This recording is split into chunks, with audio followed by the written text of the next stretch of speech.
Bapak, ibu-ibu, saudara-saudara kaum muslimin rahimakumullah. Di dalam kehidupan kita sebagai seorang muslim, minimal 5 kali dalam sehari semalam kita mendengar seruan untuk mendirikan solat yang disebut azan. Ada kalimat menarik di dalam kalimat azan itu, yakni seruan hayya 'alal falah, marilah menuju kepada keberuntungan, marilah meraih kemenangan. Seruan ini adalah kecenderungan dari setiap manusia, apapun warna kulitnya. Artinya, setiap orang dalam hidup selalu ingin meraih dan mencari kemenangan. Kemenangan akan melahirkan kepuasan batin, dan kepuasan batin memberikan kebahagiaan. Sedangkan kekalahan melahirkan penderitaan batin, dan penderitaan batin menjerumuskan seseorang di dalam berbagai bentuk kerugian.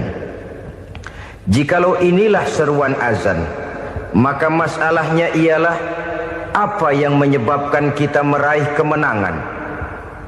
Al-Quranul Karim memberikan tuntunan dan ajaran kepada kita bahwa orang-orang yang memperoleh kemenangan itu tidak lain adalah orang-orang yang bertakwa. Hanyalah mereka yang bertakwa kepada Allah Subhanahu wa ta'ala pada akhirnya akan tampil sebagai pemenang. Lalu siapa orang yang bertakwa itu? Dijelaskan dalam awal-awal Al-Baqarah, orang yang bertakwa yang akan meraih kemenangan. Pertama, alladzina yu'minuna bil ghaib, yaitu orang-orang yang beriman kepada yang gaib, percaya bahwa ada alam yang gaib, alam yang abstrak, alam yang tidak bisa dijangkau oleh salah satu daripada panca indera kita. Mereka percaya dan beriman kepada adanya malaikat, beriman kepada adanya iblis dan jin, beriman kepada adanya alam kubur, beriman kepada adanya alam mahsyar, beriman kepada adanya alam akhirat, beriman kepada adanya sorga dan neraka.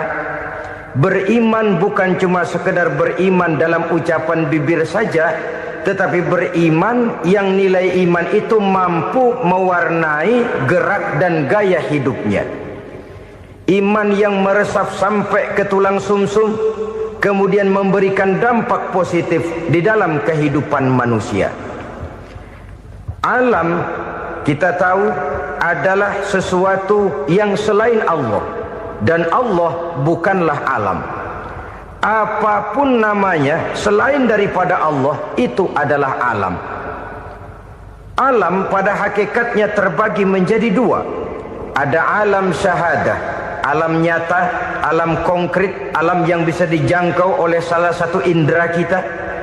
Kemudian ada alam ghaib, alam yang tidak bisa dijangkau oleh panca indera kita, alam metafisika, alam abstrak, alam yang wajib kita imani keberadaannya. Kita percaya bahwa malaikat itu ada. Kita percaya kepada jin, bahwa jin itu ada. Kita percaya kepada adanya iblis dan setan. Bukan percaya kepada iblis dan setannya, percaya bahwa iblis dan setan itu ada.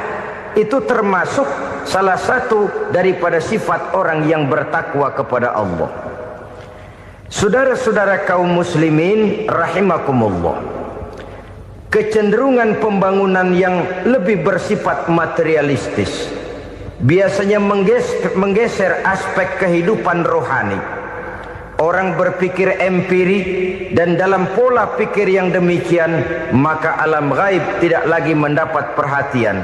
Aspek kehidupan yang bersifat rohaniah malah mulai ditinggalkan. Akibatnya terjadilah kepincangan di dalam kehidupan kita. Pernah ada satu pengalaman pribadi dalam perjalanan kembali ke tanah air. Dalam pesawat di sebelah kanan saya duduklah seorang Jerman, namanya Heiner Simonsen. Iseng saya ajak kenalan, saya ajak ngobrol, saya tanya dia. Saya bilang, Mas Heiner ini, kalau pesawat yang kita tumpangi ini jatuh ke bawah, kira-kira apa yang bakal terjadi, Mas? Dia bilang, kita semua akan mati. Begitu? Iya. Oke. Apa itu mati? Tanya saya. Dia bilang, untuk tahu apa itu mati, kita harus tahu lebih dahulu apa itu hidup. Saya pikir nih bule bisa ngomong juga. Baiklah kata saya. Apa hidup menurut Anda itu? Oh, hidup itu dia bilang, kalau seluruh anggota badan kita bekerja secara normal, paru-paru memompa darah secara normal, jantung berdetak secara normal, sel-sel tubuh bekerja secara fit, dan organisme tubuh hanya mau bekerja secara normal, dia bilang, kalau kita memberi makan yang cukup, menu yang teratur, dan gizi yang lengkap. Saya bilang, kesimpulannya apa, Ner? Dia jawab, hidup adalah dari tangan ke mulut. Life is from the hand to the mouth, kata dia. Hidup adalah dari tangan ke mulut. Jadi masalah hidup tidak lebih daripada masalah isi perut. Orang pergi pagi, pulang sore, peras keringat, banting tulang, perut yang dibelain. Saya bilang, you are wrong. Sampean salah, Ner. Kamu orang Islam bukan? Bukan. Pantas. Kenapa saya salah? Dia bilang, ya jelas salah. Salahnya di mana? Kamu ini manusia. Kalau hidup cuma dari tangan ke mulut, saya bilang, kambing di kampung saya juga begitu pikirannya, Ner. Itu kambing di kampung saya, asal perutnya kenyang, sudah hidup dia. Perkara besok bagaimana, lusa prospeknya macam mana, bulan depan ada apa, kambing nggak pernah mikir. Di kampung saya kambing juga pikirannya begitu. Kamu Kristen ya? Tadinya. Loh kok tadinya, lalu apa sekarang kamu ini? Dia bilang, sekarang saya netral. Saya tidak beragama, tapi saya percaya kepada Tuhan sebagai pencipta alam. Saya ingat benar dia bilang, I haven't any religious, but I believe to God as the creator of the world. Kenapa bisa netral begitu, Ner? Habis saya bingung katanya. Islam bilang Islam baik, Kristen bilang Kristen baik, Hindu Buddha bilang Hindu Buddha baik, semua agama baik. Saya netral sekalian, nggak beragama. Yang penting saya percaya kepada Tuhan. Saya bilang, Ner, kamu ini kayak orang mau beli celana, lalu bingung. Yang satu bilang Levi's bagus, yang satu bilang Blue Jean hebat, yang satu bilang Wool England hebat. Celana ini hebat, celana itu bagus, celana ini hebat, semua celana bagus, kamu bingung. Akhirnya netral, tidak pakai celana. Itu juga salah. Saya pikir-pikir, kemudian saya melihat bahwa dua pola berpikir Heiner ini nampaknya sudah mulai menggejala di lingkungan masyarakat bangsa kita. Disadari atau tidak, secara jujur kita harus berkata, dua pola pemikiran Heiner ini mulai berkembang di tengah masyarakat bangsa kita. Pertama, pola pikir materialisme. Hidup adalah dari tangan ke mulut. Masalah hidup tidak lebih masalah isi perut. Itu yang perlu dibela, dan disitulah arti kehidupan. Pergi pagi, pulang sore, peras keringat, banting tulang untuk mempertahankan perut. Kalau sudah kemari cara orang berpikir, maka buat apa percaya kepada yang gaib? Untuk apa sholat? Untuk apa puasa? Untuk apa zakat? Untuk apa menghadiri majelis taklim? Tanpa kepercayaan kepada yang gaib, hidup berjalan menurut alur empiris dan materialis. Kalau sudah ke sana cara orang berpikir, biasanya orang lalu cenderung menghalalkan segala cara. Hanyalah orang yang percaya bahwa akhirat ada, hanyalah orang yang percaya bahwa alam kubur itu ada, hanyalah orang yang percaya bahwa malaikat itu ada, hidupnya akan lebih terarah dan terkendali. Karena kepercayaan kepada yang gaib, yang merupakan fase daripada kehidupan setelah hidup yang sekarang ini, mewarnai gerak pribadi seseorang di dalam dia melakukan kegiatan hidupnya. Pola berpikir materialisme, disadari atau tidak, mulai menggejala di lingkungan masyarakat bangsa kita. Hidup tidak lebih dari urusan tangan ke mulut, mulut ke tangan, tangan ke mulut. Asal perut sudah kenyang, hiduplah sudah. Perkara bagaimana prospek hari yang akan datang, bagaimana akhirat, tidak jadi persoalan. Ini yang oleh Nabi diperingatkan, ad-dunya sijnul mu'min wa jannatul kafir. Dunia adalah penjara bagi orang beriman dan surga bagi orang kafir. Dulu di zaman Belanda hadis ini pernah disalah tafsirkan, disalah artikan, digunakan sebagai senjata untuk mengkebiri dan membuat impoten umat Islam. Sudahlah umat Islam gak usah macam-macam, kata Belanda. Dunia ini kan penjara buat orang Islam, surga buat orang kafir. Di penjara jangan bertingkah.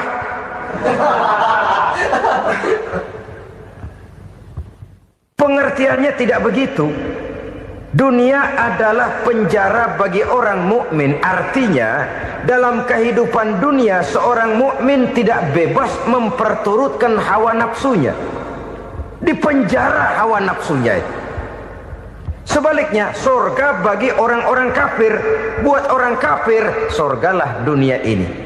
Mereka bebas memperturutkan hawa nafsunya, dilarang tidak terlarang, dicegah pun tidak tercegah. Mereka hidup menurut alur bisikan nafsu mereka sendiri. Kemudian bila ajal datang, maut merenggut nyawa, selesailah surganya sampai di situ. Maka bagi orang-orang yang tidak percaya kepada adanya akhirat, kepada adanya alam gaib, surganya sebatas umurnya. Sekali lagi, surganya sebatas umurnya. Bila umur selesai, ajal pun datang merenggut nyawa, selesailah sudah surganya sampai di situ. Alangkah pendeknya perjalanan orang-orang yang tidak percaya kepada alam gaib ini. Bagi kita mukmin, jikalau kita mampu memenjarakan hawa nafsu, kita bisa bahagia di dunia ini. Dan Islam memang tidak menyuruh kita sengsara di dunia. Raih dunia, kejar dunia, gapai dunia sebagai alat untuk mencapai kebahagiaan di akhirat nanti. Hidup adalah satu perjalanan panjang yang terbentang sejak kita terlahir dari alam rahim sampai kepada alam akhirat nanti. Andai kata kita gagal meraih kebahagiaan di dunia, toh kita masih punya akhirat. Tapi jangan jadi dalil yang melemahkan semangat. Biarin dah kita di dunia kebelangsak, yang penting akhirat. Akhirnya dunia benar-benar kebelangsak. Bagaimana dunia ini bisa kita raih, dan bagaimana meraih dunia untuk menunjang kepentingan akhirat nanti. Yang kedua, dari pikiran Heiner yang saya lihat menggejala di lingkungan masyarakat bangsa kita, timbulnya manusia-manusia netral. Seolah-olah Tuhan yes, agama no. Sama Tuhan percaya, agama ogah. Tuhan ngangguk, giliran agama godeng. Padahal hampir dalam setiap ayat dalam Quran, kata-kata amanu biasanya bergandeng dengan wa amilus sholihat. Iman dan amal soleh. Ini sebagai isyarat Tuhan dan agama jangan pernah dipisah-pisah. Apabila kita bertuhan, maka kita harus beragama. Apabila kita beragama, maka agama itu harus bersumberkan dari Tuhan yang kita imani itu. Tidak mungkin kita pisah, Tuhan yes, agama no. Sama Tuhan percaya tapi agama bikin sendiri. Sembayangnya cukup bengong 2 jam madep ngulon.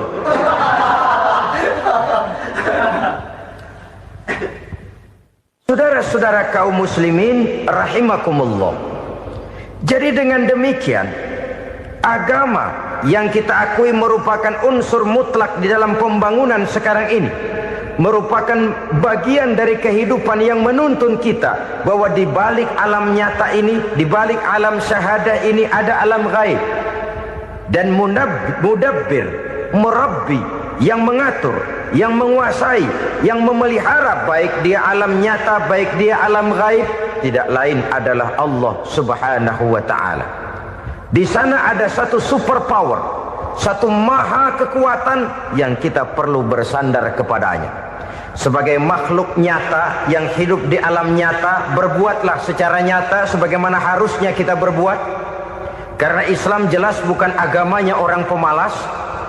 Islam jelas bukan agamanya orang yang mengajarkan setelah selesai sholat boleh duduk, nggelenggem ayam-ayam, ndelohom, menghitung bintang di langit sambil menunggu keajaiban. Tidak. Islam adalah agama yang mengajarkan apabila sholat sudah selesai kamu kerjakan, bertebaranlah di permukaan bumi, cari karunia Tuhanmu. Jangan hidup berpangku tangan menunggu keajaiban. Karena hidup bukan undian. Jangan berharap untung besar tanpa mau peras keringat. Tapi di sebalik itu toh kita juga harus yakin bahwa di sisi usaha nyata yang kita lakukan ada satu super power, satu maha kekuatan gaib yang menentukan berhasil dan tidaknya usaha kita. Kepercayaan kepada hal semacam inilah yang mendorong kita untuk mempunyai sandaran vertikal, agar jikalau usaha ini berhasil kita tidak lupa diri dan lupa daratan. Jikalau usaha ini gagal kita tidak putus asa dan buruk sangka, tidak cupik pandangan dan sempit hati, tapi mampu melihat persoalan dengan kacamata putih sambil husnuzon kepada Allah Subhanahu wa ta'ala. Kita percaya malaikat itu ada. Ada yang namanya Raqib dan Atid, mengawasi gerak hidup kita sampai kepada gerak hati kita. Ini memberikan sugesti agar kita berhati-hati. Tidak sejengkal tanah pun kita bisa berlindung dari pengawasan Raqib dan Atid. Ada Munkar Nakir yang akan menyoal kita di alam kubur. Ada malaikat Malik, penjaga neraka. Ada malaikat Ridwan yang menjaga surga. Kita percaya kepada adanya jin, kita percaya kepada adanya setan, iblis. Percaya kepada adanya, bukan mempercayai si setan, si iblis lalu menjadikannya sebagai teman. Tidak. Percaya bahwa mereka itu ada dan merupakan makhluk Allah yang gaib yang diciptakan Allah Azza wa Jalla. Kepercayaan kepada alam gaib memberikan motivasi terhadap gerak lahir manusia, sehingga dengan motivasi kepercayaan kepada yang gaib, gerak lahir jadi lebih terarah, jadi lebih terpelihara. Pernah seseorang bertanya, "Pak, apakah adanya akhirat bisa dibuktikan secara ilmiah?" Saya bilang tidak bisa, tidak bisa. Kenapa? Karena yang berangkat nggak pernah pulang kemari lagi.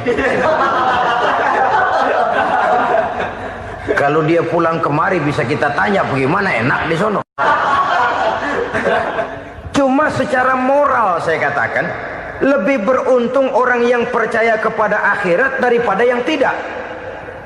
Sekarang saudara percaya akhirat ada, lalu saudara baik-baik di dunia, sholat, puasa, zakat, menolong orang lain, menebarkan kebajikan. Saudara mati, andai kata akhirat tidak ada, toh dalam hidup saudara sudah berbuat baik. Paling tidak nama saudara akan dikenang sebagai orang baik. Sebaliknya, saudara percaya, kata saya, bahwa akhirat tidak ada, lalu hidup semau-maunya, tenggelam dalam maksiat dan munkarat, menentang Allah, tidak mau ruku dan sujud. Lalu saudara mati, kemudian akhirat ada. Ayo, mau apa? Bekal tidak punya. Jadi secara moral lebih beruntung orang yang percaya kepada adanya akhirat daripada yang tidak percaya.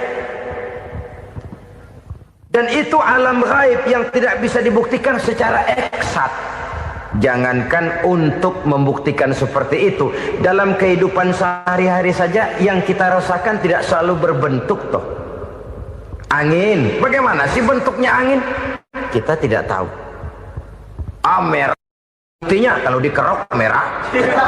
Yang merah itu kulit, yang kulit kita bukan anginnya.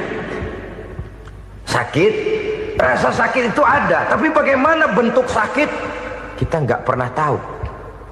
Kalau kita makan cabai pedas, bagaimana bentuk pedas itu tidak ada, tapi rasa ada. Bentuk pedas hijau, cabenya bukan pedasnya. Tidak semua yang kita rasakan bisa kita gambarkan dalam bentuk yang konkret. Oleh karena itu, sekali lagi bahwa kepercayaan kepada alam yang gaib mampu memberikan satu sugesti yang menata kehidupan seseorang lebih lurus, lebih terarah, dan lebih terkendali.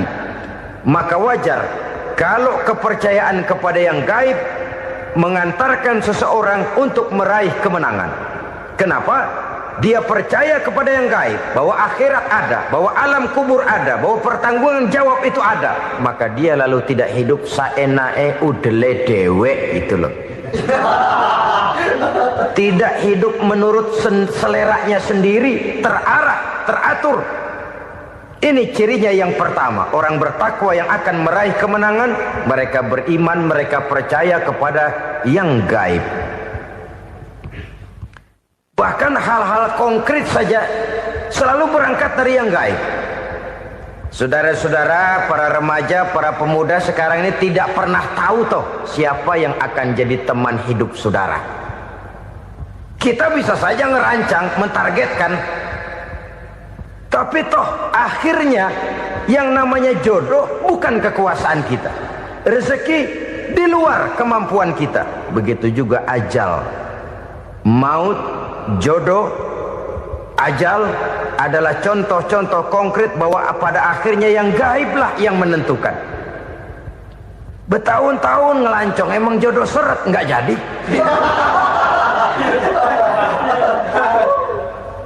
Begitu kenal baru setengah malam nginep ditangkap hansip kan. Hal-hal semacam itu kadang-kadang kita berpikir suuzon, gilet, perempuannya cakep banget, lakinya rebek amat. Memang begitulah jodohnya. Memang begitulah jodohnya. Saudara hadirin ma'asyiral muslimin yang saya hormati, jadi hal-hal yang konkret saja kita yakini sepenuhnya ditentukan oleh satu superpower yang gaib itu tadi. Dari sanalah segala ketentuan itu berangkat dan kesanalah segalanya akan kembali.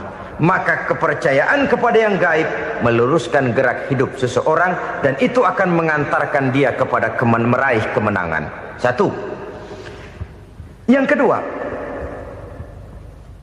wa yuqimuna shalah.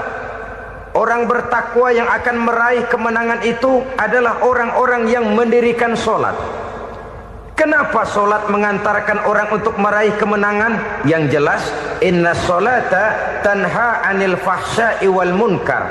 Sholat mampu mencegah manusia dari perbuatan keji dan munkar. Banyak filsafat hidup yang terkandung di dalam sholat ini. Sejak kita wudhu sampai kita menghadap ke arah kiblat, sampai kita melakukan gerak-gerak sholat, bacaan-bacaan yang ada di dalam sholat, lalu sampai kepada mengucapkan salam. Banyak filsafat hidup yang terkandung di dalam sholat. Umpamanya saja, setelah takbiratul ihram mulai kita dengan sholat dalam posisi berdiri, diajarkan dalam kitab-kitab fikih agar kita melihat ke arah tempat sujud. Ini kan filsafat kehidupan. Kalau kamu sholat dalam posisi berdiri, lihat tempat sujud. Jangan sholat mata jelalatan, sebab nanti bisa mengurangi kekhusyuan. Jadi wajar kalau yang dikatakan bahwa yang paling afdol adalah shaf yang di depan. Kenapa? Secara harfiah pengertiannya akan lebih mengundang kekhusyuan. Kenapa? Kalau kita di shaf paling depan di masjid umpamanya paling banter kita lihat tembok. Tapi kalau kita shaf di tengah atau di belakang, orang-orang di depan kita pun akan kelihatan. Yang bajunya loreng, yang bajunya genggang, yang bajunya macam-macam. Kita lihat, kadang-kadang kita pikirin, ada yang bajunya bolong. Kita sholat tapi dalam hati, nih orang bajunya robek ya nggak tahu apa. Ada saja hal-hal yang mengusik kekhusyuan kita. Oleh sebab itu diajarkan dalam posisi berdiri, lihat, arahkan pandangan matamu kepada tempat sujud. Ini kan filsafat kehidupan. Maksudnya apa? Kalau lagi diri lihat dong tempat sujud. Kalau udah di atas ingat dong sama yang bawah. Kalau sudah tinggi ingat dong dari mana kamu berangkat. Kalau sudah berkuasa bantu dong yang lemah. Kalau sudah kaya santuni dong yang miskin. Kalau sudah alim bimbing dong yang awam. Ini filsafat kehidupan. Dalam posisi berdiri kau lihat tempat sujud. Ini akan melahirkan kepekaan sosial di mana seseorang mau tahu kepada orang lainnya. Bagaimanapun kaya kita, tinggi pangkat dan jabatan kita, jikalau hidup hanya untuk kepentingan perut sendiri saja, rasanya belum membawa manfaat di dalam kehidupan kita. Tapi efek yang tertinggi sesungguhnya, solat mencegah manusia dari perbuatan keji dan munkar. Perbuatan keji dan munkar, walaupun kelihatannya mendatangkan uang, membawa keuntungan, tapi itu keuntungan semu, keuntungan sementara. Dengan menipu orang lain kita bisa dapat untung, tapi tidak membawa berkah. Dan itu adalah kerugian besar dalam kehidupan kita. Maka untuk meraih kemenangan harus dimulai dengan membentuk kepribadian yang tegar, memiliki sandaran vertikal yang langsung kepada Allah Subhanahu wa ta'ala. Dan itu hanya bisa kita tempuh melalui jalur ibadah formal yang sudah ditentukan Allah, yakni solat yang 5 waktu. Untuk memperkuat itu ada solat-solat sunnah, rawatib, nawafil sebagai terminal kontrol cadangan untuk memelihara stabilitas temperatur batin di dalam kita berhubungan dengan zat yang maha gaib, yaitu Allah Subhanahu wa ta'ala. Orang sering bertanya, Pak, itu tetangga saya nggak sholat, duitnya nggak habis-habis, Pak. Nggak sholat tapi mobilnya tambah terus. Nggak sholat tapi usahanya makin maju. Tapi di sisi lain ada orang yang rajin sholat, rezekinya butak bener. Anaknya mana kurus, mana korengan. Saudara hadirin ma'asyiral muslimin rahimakumullah. Harus saya katakan bahwa solat memang bukan untuk cari duit. Solat adalah sandaran vertikal kita kepada Allah. Sedangkan soal rezeki itu berkaitan dengan sifat Allah maha pengasih dan maha penyayang. Allah maha pengasih, siapapun dikasih kalau mau usaha. Allah maha penyayang, tidak semua orang disayang oleh Allah Azza wa Jalla.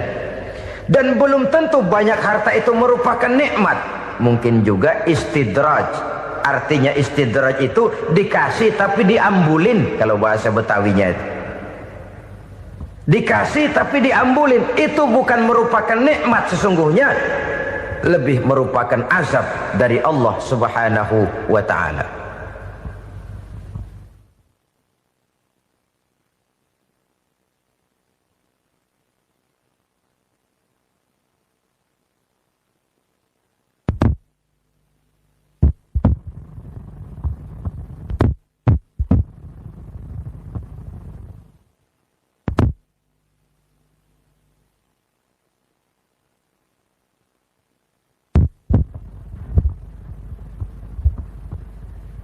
Agama mempunyai sistem solat, dan kita umat Islam telah dituntun oleh Allah Subhanahu wa ta'ala yang wajibnya 5 kali dalam sehari semalam mendirikan solat, dan itu tentu berada dalam jangkauan kemampuan manusia.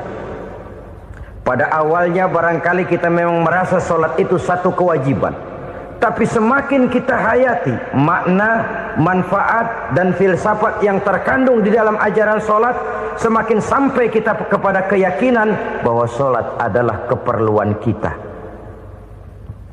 Sehingga pada waktu tertentu dinilai puncaknya, kita tidak lagi akan berkata saya wajib solat, tapi kita akan berkata saya perlu solat. Kalau kita sudah merasakan itu adalah keperluan kita, nah di sanalah kita baru akan merasakan ruginya kalau hal itu tidak kita laksanakan. Sepanjang kita masih berkata saya wajib sholat, kita akan lebih merasakan dia sebagai beban ketimbang sebagai keperluan. Yang jelas Allah tidak memerlukan ibadah yang kita laksanakan ini. Dengan kata lain, andai kata satu dunia penuh ini orang tidak ada yang sholat satu pun, Allah tidak akan turun dari jabatan Tuhan. Jangan lalu berpikir kalau kita ngambek se-RW kagak sembahyang Tuhan tekor kali ini ya. Tentu tidak. Itu perlunya kita, bukan perlunya Allah. Dan pada induknya kita akan berkata, saya perlu agama.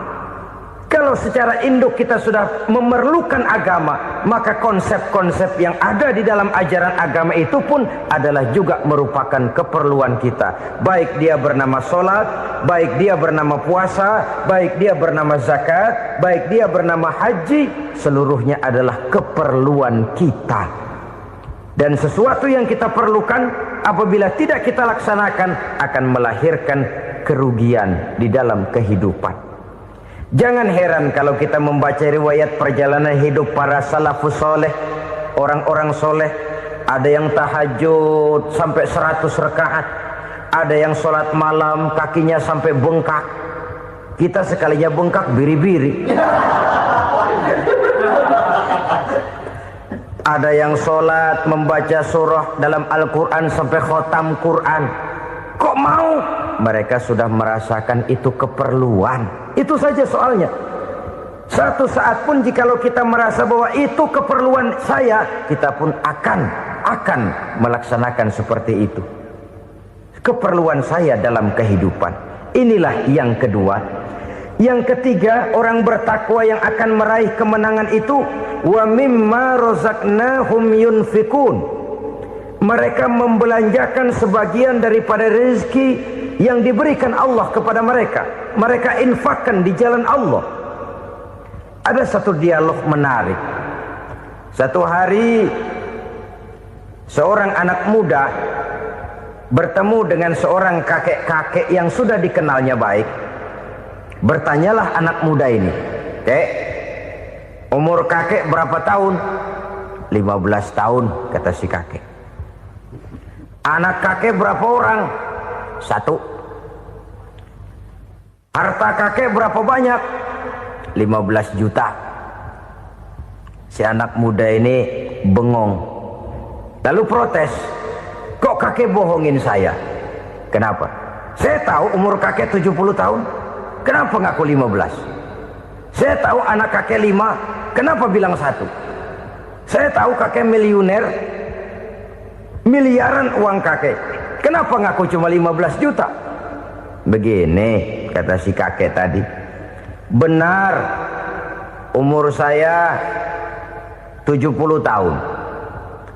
Tapi dari umur yang 70 tahun itu baru 15 tahun terakhir ini saya merasakan ibadah kepada Allah. Meninggalkan maksiat, jauh dari segala macam munkarat. Maka yang 15 tahun inilah yang benar-benar saya rasakan sebagai umur saya. Benar anak saya 5, tapi yang 4 susah diatur. Cuman 1 rasanya nih yang bakal jadi si buah hati, belahan jantung, pelanjut cerita penerus sejarah. Cuma 1 ini yang saya harapkan, yang akan jadi anak soleh, yang akan membuat saya menerima pensiunan pahala. Kalau yang 4 apek dah, nggak ada harapan. Yang 1 nyekek botol melulu. Oh begitu, iya. Lalu kenapa kakek bilang harta kakek cuma 15 juta padahal saya tahu kakek uangnya miliaran, depositonya banyak? Ya karena 15 juta itulah yang saya ingat yang pernah saya belanjakan di jalan Allah. Saya merasa itulah harta saya yang sebenarnya. Yang miliaran yang saya simpan di bank kelak, kalau satu saat saya mati, akan jadi rebutan di antara anak-anak saya. Iya kalau anak saya soleh kayak yang 1 ini. Kalau yang 4 tadi udah tulen dia bakal berantem dah berebut tuh. Jadi 15 juta yang saya belanjakan di jalan Allah inilah yang saya merasakan benar-benar harta saya yang sesungguhnya. Dialog ini patut menjadi bahan renungan kita bersama. Diberikan kita umur 40, 50, 60, 70, 80. Berapa tahun dari umur yang diberikan itu yang jalan mulus, yang kita gunakan untuk melaksanakan ibadah? Banyak harta kita simpan di bank, di lemari, di dompet, di tas. Tapi berapa yang sudah kita depositokan di jalan Allah yang akan menemani kita di hari kita kembali nanti? Maka orang bertakwa yang akan meraih kemenangan, wa mimma razaqnahum yunfikun, mereka membelanjakan sebagian dari rezeki yang diberikan Allah di jalan Allah Subhanahu wa ta'ala. Ma'asyiral muslimin rahimakumullah. Zahirnya memang kita memberikan kepada orang lain, tapi hakikatnya kita menyimpan untuk diri kita sendiri. Kita memberikan kepada yatim piatu 25.000. Zahirnya kita memberikan si yatim, hakikatnya kan kita cuma nyimpan. Saya berikan, titip kepadamu, ini untuk saya di akhirat. Kau boleh belikan baju, kau boleh belikan untukmu makan, kau boleh bayarkan sekolahmu. Ini untuk saya. Hakikatnya kita nyumbang masjid 1 juta, zahirnya kita berikan kepada panitia masjid, tapi hakikatnya kan cuma titip 1 juta ya, untuk saya di alam kubur nanti. Silahkan kau boleh belikan semen, ini uang, belikan besi, belikan pasir. Saya cuma sekedar titip untuk kepentingan saya. Hakikatnya kita cuma sekedar menitip. Sebagaimanapun pada hakikatnya, apapun yang kita miliki dalam kehidupan kan cuma sekedar hak guna pakai, bukan hak milik mutlak. Harta kita, rumah kita, kendaraan kita, kebun kita, pabrik kita, hak guna pakai saja. Hak milik mutlak cuma untuk Allah Subhanahu wa ta'ala. Saudara-saudara kaum muslimin rahimakumullah. Ini yang ketiga. Kemudian yang keempat, orang-orang bertakwa yang akan meraih kemenangan, allazina yu'minuna bima unzila ilaika. Mereka yang beriman, mereka yang percaya kepada apa yang telah diturunkan kepadamu Muhammad, ay Al-Quran, yakni Al-Quranul Karim. Setelah percaya kepada yang gaib, mendirikan solat, kemudian menginfakkan sebagian dari rezeki yang diberikan Allah, mereka juga lalu percaya kepada yang diturunkan terhadap Nabi, yaitu tidak lain Al-Quranul Karim. Sekali lagi di sini, percaya bukan hanya sekedar percaya saja, tetapi percaya lalu menjadikan Al-Quran itu sebagai pedoman hidup. Sebab memang Al-Quran itu adalah GBHM, garis-garis besar haluan muslim. Apa yang harus kita lakukan, apa yang harus tidak kita lakukan, bagaimana mestinya kita bertingkah laku dan berbuat, seluruhnya tercantum di dalam Al-Quranul Karim.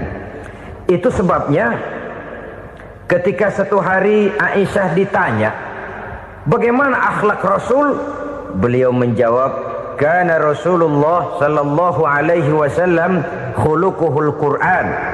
Akhlak daripada Rasulullah tidak lain adalah Al-Quran. Jawaban simpel ini memberikan gambaran bahwa keseluruhan daripada konsepsi Quran sudah diterjemahkan dalam kehidupan Rasulullah sallallahu alaihi wasallam. Karena kita tahu akhlak adalah keseluruhan dari gerak hidup manusia. Sejak ia berpribadi, berumah tangga, bertetangga, bermasyarakat, sampai kepada berbangsa dan bernegara, Al-Quran tetap memberikan sentuhan nilainya. Oleh karenanya, orang-orang yang bertakwa adalah orang-orang yang menjadikan Al-Quran sebagai pedoman dalam kehidupannya.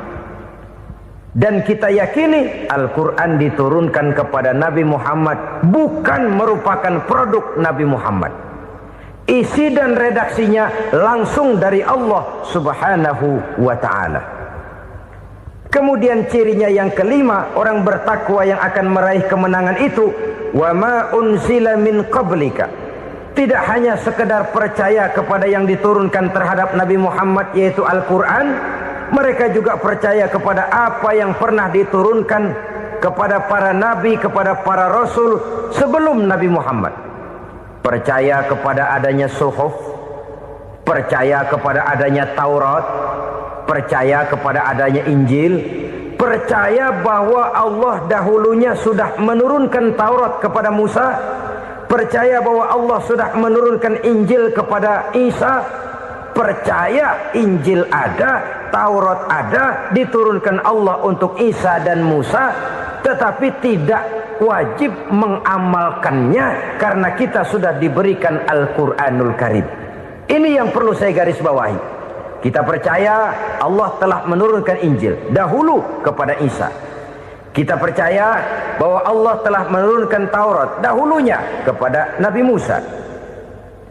Kadang-kadang ini dijadikan dalih, dikacaukan pengertiannya. Quran saja mengajarkan bahwa orang yang bertakwa harus percaya kepada Injil, maka pakailah Injil. Apalagi kalau ayat sebelumnya ditilap, dihapus, dihilangkan, Injilnya yang ditekankan, maka akan terjadilah penekanan yang salah arah. Karena salah arah akhirnya bisa merusak dan menghancurkan akidah. Ketika Rasul suatu saat pernah ditanya orang, "Ya Rasul, bagaimana sikap kita sebagai muslim terhadap Injil yang ada sekarang?" Beliau menjawab, "La tukadzibuhu jami'an wa la tusaddiquhu jami'an." Jangan didustakan seluruhnya, jangan juga dibenarkan semuanya. Artinya, ini sudah merupakan gambaran dari Rasul bahwa dalam Injil yang ada sekarang masih ada ajaran-ajaran tauhid yang dibawa oleh Nabi Isa dan diajarkan kepada umatnya. Tapi juga dalam Injil yang sekarang ini sudah terkena intervensi dan investasi manusiawi. Karena itu Rasul menyimpulkan, la tukadzibuhu jami'an wa la tusaddiquhu jami'an. Jangan didustakan semua, jangan dibenarkan seluruhnya. Kita memang percaya Allah telah menurunkan Injil kepada Nabi Isa dulu, tapi kita tidak wajib mengamalkan Injil. Kita percaya Allah telah menurunkan Taurat kepada Nabi Musa, tapi kita tidak wajib mengamalkan kitab ajaran Taurat. Yang wajib kita percayai dan kita amalkan hanyalah Al-Quranul Karim.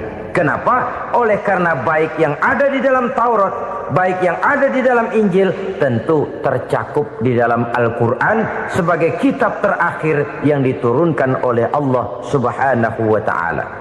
Dan itu wajar. Kalau seorang pejabat mau mengeluarkan satu keputusan baru, tentu dia harus meninjau keputusan-keputusan lama. Andai kata dianggap tidak berlaku, dianggap tidak relevan lagi, maka keputusan-keputusan lama itu tentu sudah dianggap tidak berlaku. Sebagian daripada aturan-aturan dalam keputusan lama yang masih dianggap relevan tercantum dalam keputusan baru yang wajib diamalkan. Begitulah hubungannya antara Al-Quran, Taurat, Zabur, dan Injil. 4 kitab samawi yang diturunkan Allah masing-masing kepada Zabur untuk Nabi Daud, Taurat untuk Nabi Musa, dan Injil untuk Nabi Isa alaihi wassalatu wassalam. Ketiga-tiga kitab itu kita percayai adanya. Kita yakini Allah telah menurunkan Zabur, Taurat, dan Injil. Tapi kita tidak wajib mengamalkannya. Yang wajib kita mengamalkannya sekarang ini tidak lain hanyalah Al-Quranul Karim saja. Karena ia mencakup apa yang ada di dalam Zabur, apa yang ada di dalam Taurat, dan apa yang ada di dalam Injil. Keotentikannya bisa dipertanggungjawabkan. Ya, tapi kan Nabi Muhammad sudah mati 14 abad yang lalu, dan di zaman beliau Al-Quran kan belum dikodifikasikan, belum ditulis. Bagaimana keotentikannya bisa dipertanggungjawabkan? Mudah saja. Allah berjanji, inna nahnu nazzalna dzikra wa inna lahu lahafizun. Kami yang menurunkan Al-Quran dan kami yang akan menjaga dan memeliharanya. Allah turunkan Quran, Allah menjaganya. Bagaimana cara Allah menjaga Al-Quran itu? Banyaknya orang-orang yang hafaz Al-Quran. Hafaz Al-Quran 30 juz, 114 surah, 6.666 ayat. Sehingga jangankan satu kata Jangankan satu ayat, satu kalimat saja berubah, sudah akan timbul reaksi dan mudah dimengerti. Kenapa? Banyak orang-orang yang hafaz Al-Quran. Sedangkan pada setiap akhir tahun biasanya malaikat Jibril selalu mengadakan checking terhadap ayat-ayat yang diturunkan pada waktu itu. Di zaman Nabi sendiri sudah ada usaha kodifikasi. Dan yang lebih luar biasa lagi, sampai hari ini tidak seorang pun mampu membuat satu ayat saja semacam Al-Quran. Ke bahasa manapun dia diterjemahkan, naskah aslinya tetap ikut, rujukan dasarnya tetap ada. Berdasarkan itu, maka tidak mungkin terjadi penyelewengan terhadap atau pemalsuan terhadap ayat-ayat Al-Quranul Karim. Kesuciannya, keotentikannya, kemurniannya bisa dipertanggungjawabkan. Ma'asyiral muslimin rahimakumullah. Oleh karenanya, konsepsi dasar daripada ajaran Islam ini memang tidak lain adalah Al-Quran dan Sunnah.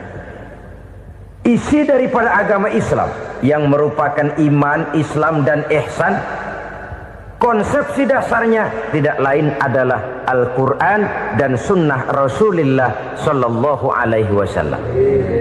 Maka yang kita perlukan sekarang ini adalah terjemahan Al-Quran di dalam kehidupan kita. Dengan demikian, maka gaya kehidupan yang lebih Qurani itulah yang kita dambakan. Kita perlu memang terjemahan Quran dalam bahasa Inggris, dalam bahasa Belanda, dalam bahasa Jepang, tapi yang lebih kita perlukan adalah terjemahan Quran di dalam kehidupan kita. Konsekuen, tidak memanipulasi, ringan sama kita jinjing, berat sama kita pikul. Jangan kalau lempengan ayat Quran tuh kira-kira enak diamalin, keras teriakan kita. Giliran kira-kira ayat Quran itu mukul kepala kita sendiri, diam kita. Itu ciri yang pernah disindir Allah dalam awal-awal Baqarah juga. Ciri beragamanya orang yang munafik. Kullama adha'a lahum masyawfih, kata Allah. Wa iza azlama alaihim qamu. Apabila terang mereka jalan, apabila gelap mereka berhenti. Artinya, kalau kira-kira di Islam nguntungin, rame-rame pada teriak Islam. Tapi ketika diminta untuk berjuang, ketika dituntut untuk berkorban, rame-rame mengundurkan diri. Nasib agama tidak ubahnya seperti daun pisang yang dikait orang di tepi jalan lantaran tak berpayung di ketika hari hujan. Manakala hujan usailah sudah, daun itu pun dicampakkan di tepi jalan, diinjak pula orang nan lalu. Artinya, orang menjadikan agama cuma sebagai lipstick, decoration only, tidak konsekuen. Hanya pada saat-saat kelihatannya Islam membawa keuntungan, rame-rame orang teriak-teriak tentang Islam. Tapi jikalau diminta berjuang, jikalau dituntut untuk berkorban, biasanya rame-rame juga mengundurkan diri. Jangan heran kalau mayoritas hitungan kita, tapi minoritas peranan kita. Kuantitas kita dalam jumlah, tapi dalam kualitas kita lebih sering jadi penonton daripada jadi pemain. Padahal itu sangat tidak boleh terjadi. Umat Islam di Indonesia harus bangkit. Umat Islam di Indonesia harus sadar akan keberadaannya. Tidak boleh hanya jadi penonton berpangku tangan. Karena memang agama kita juga mengajarkan untuk konsekuen di dalam menjabarkan ajaran-ajaran daripada agama kita. Kita sering jatuh menjadi umat yang lemah oleh karena kita ini tidak pandai menggalang kebersamaan yang diakibatkan tidak konsekuennya kita.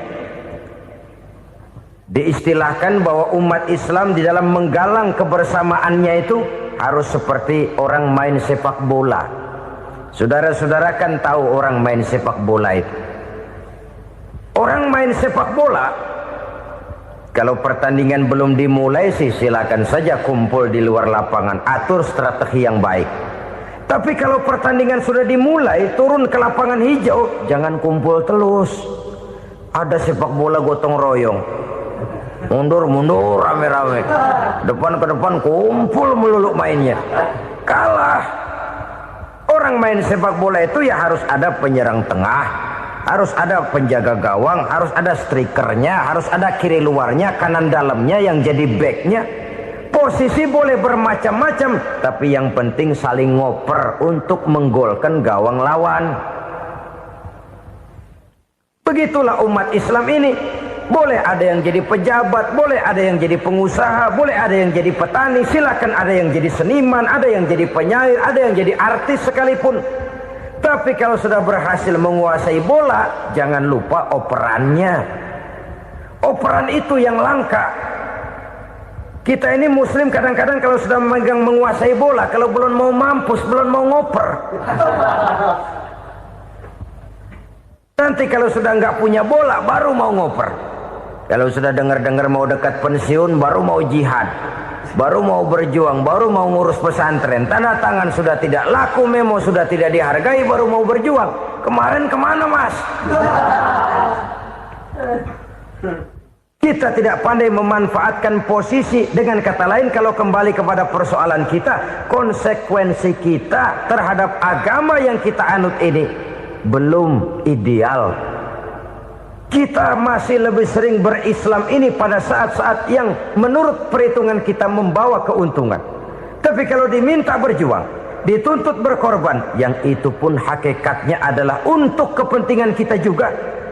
Allah tidak pernah menuntut kita untuk jihad bagi kepentingan Allah, itu tidak. Berjuang menegakkan agama Allah, apakah untuk kepentingan Allah? Tidak. Untuk kepentingan kita.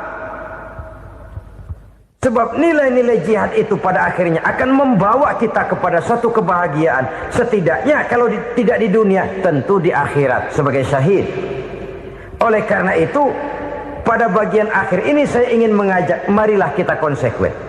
Sekali kita berkitabkan Al-Quranul Karim, mari dia kita jadikan pedoman.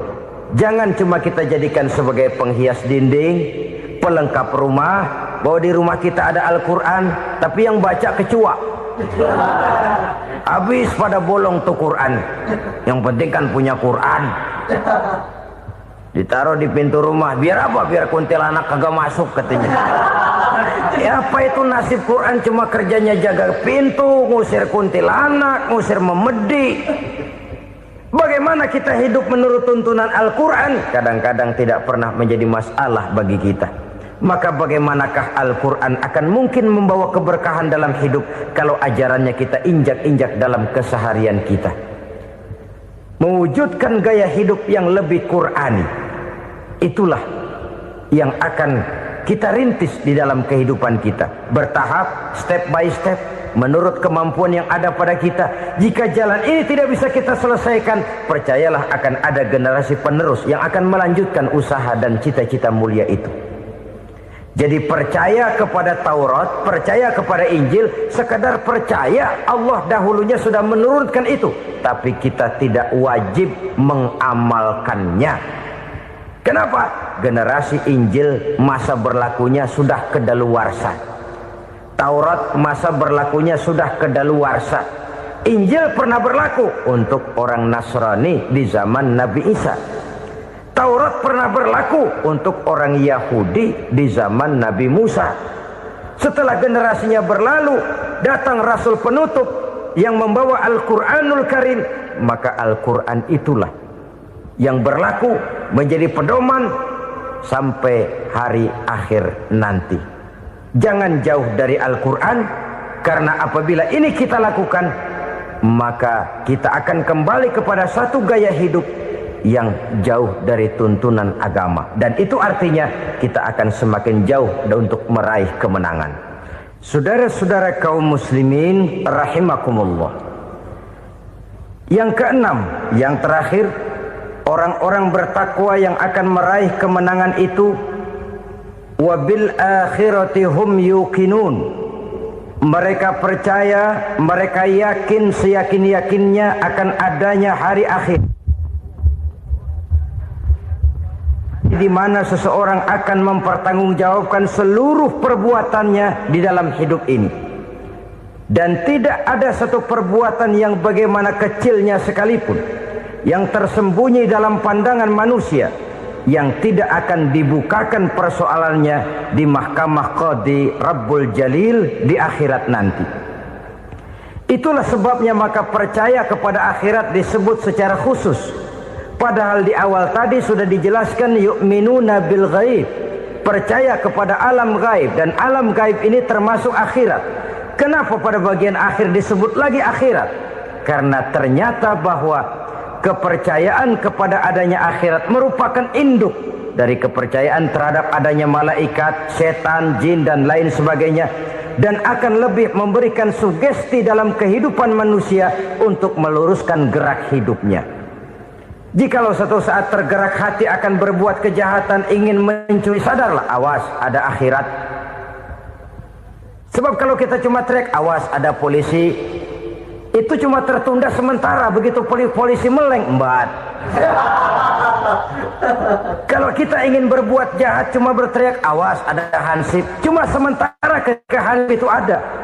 Tapi kalau ceritanya awas ada akhirat, mau menyeleweng awas ada akhirat, mau berjudi awas ada akhirat, mau mencuri awas ada akhirat.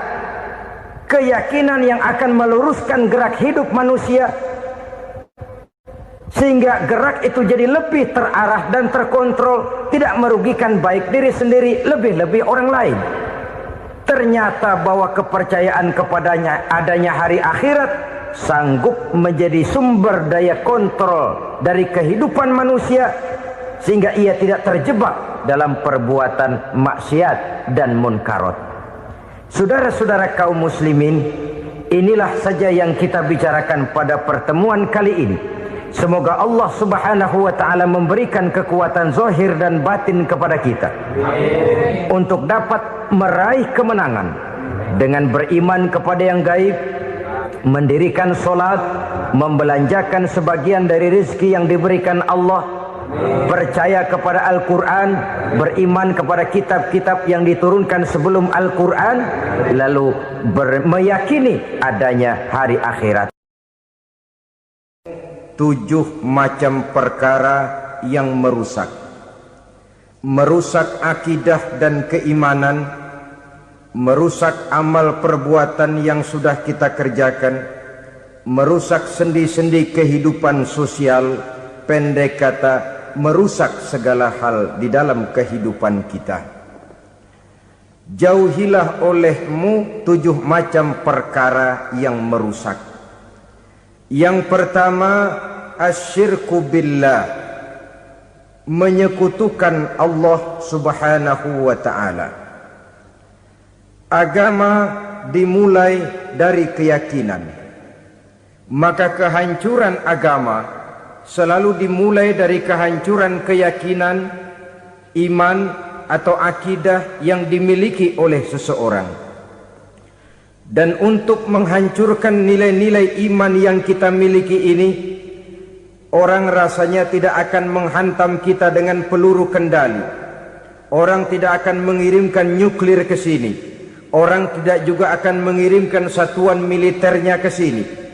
Untuk menghancurkan nilai-nilai iman, dibanjiri kita dengan paham-paham yang merusak dan mendangkalkan akidah.